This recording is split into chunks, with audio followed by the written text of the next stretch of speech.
নমস্কার বন্ধুরা, লাল নীলের পরিবারে প্রত্যেককে স্বাগত জানাই। আজকে মহানীল ষষ্ঠী। প্রত্যেক মায়েদের জন্যই এই ষষ্ঠীটা খুব ইম্পর্টেন্ট, বিশেষ করে ছেলের মায়েদের জন্য। ছেলের মায়েরা আজকের দিনে কিছুতেই ভাত খাবে না, অনেকে তো নির্জলাও থাকে। আর ভগবানের কৃপায় তো আমার ঘরে লাল নীল দুজনেই আছে। নীল ষষ্ঠীর উপোসটা রয়েছি। সারাদিন তো ভাত খাবো না, কিন্তু সকালে স্কুলে গিয়েছিলাম। স্কুলে গিয়ে একটা বাজে জিনিস ঘটেছে। বাবিনকে টিফিন দিয়েছিলাম, বাবিন একটা টিফিনও খায়নি, টিফিনটা ফেলে দিয়েছে আর বমি করে ফেলেছে। তাই স্কুল থেকে এসে স্নান টান করিয়ে বাবিনকে ঘুম পাড়িয়ে দিয়েছি। আর লাল পড়তে বসেছে। লাল ওদিকে পড়ছে, যতক্ষণে আমি স্নান করে একটু পুজোর দিকে এসেছি। ডাব, গঙ্গার জল আর দুধ তিনটে একসঙ্গে মিশিয়ে নিয়েছি। লাল বলেছিল সে আমার সঙ্গে পুজো দেবে, তাই লালের জন্য অপেক্ষা করছিলাম। লালের যখন পুজো হয়ে গেছে তারপরে আমি এসেছি পুজোর দিকে। এদিকে তার আগে একটুখানি ময়দা মেখে রেখে এসেছি আর একটু আলুর তরকারি করে রেখে এসেছি নিরামিষ।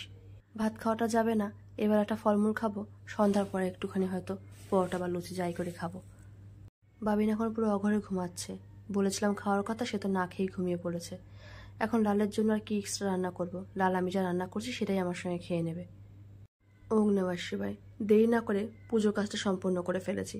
ওদিকে লাল আবার ছুটে এসেছে, মা আমিও জল ঢালি। তাই মা আর ছেলে দুজনে মিলে শিবের মাথায় জল ঢেলেছি। ঠাকুরের কাছে চাই সেই জন্য আমার ছেলেটাকে খুব সুস্থ রাখে, ছেলে মেয়ে দুজনকেই। সে দুজনেই আমার কাছে সমান। ঠাকুরের কাছে ডাকি পৃথিবীর প্রত্যেকটা মায়ের কোল যেন ভরে থাকে, আলো হয়ে থাকে। সবার বাচ্চাকে সুস্থ রাখো ঠাকুর। ঠাকুরের সামনে যে বেলটা রয়েছে, লাল ভেবেছে ওটা বল, বলছে মা ওটা আমাকে দাও না, আমি ব্যাট দিয়ে খেলবো। পাজি কোথাকার।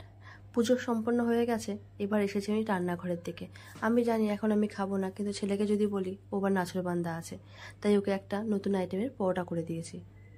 প্রায় দেড়খানা ডো মিলিয়ে একটা বড় রুটি বেলেছি। তার মধ্যে দিয়েছি একটু বেশি করে তেল, কালো জিরে, নুন, হলুদ, একটু জিরের গুঁড়ো, একটু ধনের গুঁড়ো আর একটু গোলমরিচের গুঁড়ো দিয়ে ভালো করে মেখে নিয়েছি পুরো রুটিটার মধ্যে।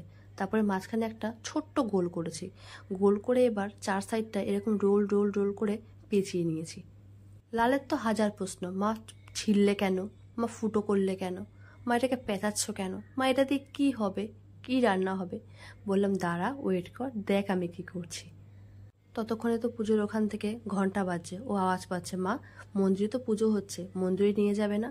প্রত্যেক বছর মন্দিরেই যাই, কিন্তু বাবের তো শরীরটা খারাপ, তাই এখন আর যাওয়া হলো না। ঠাকুর তো প্রত্যেক জায়গাতেই সমান, বাড়িতেও যা সেখানেও তাই। এই ভর দুপুরবেলায় স্কুল গিয়ে গিয়ে বাচ্চাদের তো শরীর খারাপ হয়েই গেছে। এখন যদি আবার বাড়ির থেকে বেরোয় শরীরটা বেশি খারাপ করবে। ঘুমাচ্ছে ঘুমাক, তাই আর যাওয়া হয়নি। এবার বড়োর যখন একটা দড়ির মতন হয়ে গেছে, তার এক মাথা ছিঁড়ে এরকম সাইড থেকে গোল করেছি, আর অপর মাথা ছিঁড়ে আবার গোল করেছি। পুরো লাগছে না চরকি কাটার মতো? কালী পুজোতে আমরা যেরকম চরকি বাজিগুলো ফুটাই, সেগুলো কিন্তু ঠিক এরকমই হয়। এবার দুটো চরকিকে এক জায়গায় এনে তার উপর একটুখানি ময়দা আর একটুখানি তেল দিয়ে ভালো করে চিপিয়ে দিতে হবে, তাহলে একটার সঙ্গে একটা আর জোড়া লাগবে না। এবার দুটো চরকিকে একটার উপর আর একটা রেখে ভালো করে চিপে চিপে বড় করে একটা রুটি বেনে নিতে হবে। এর মধ্যে হালকা গুঁড়ো মশলা রয়েছে, তো বেশি চিপলে পারে মশলাগুলো বেরিয়ে যাবে। আলতো হাতে আস্তে আস্তে একটা রুটি বানাতে হবে।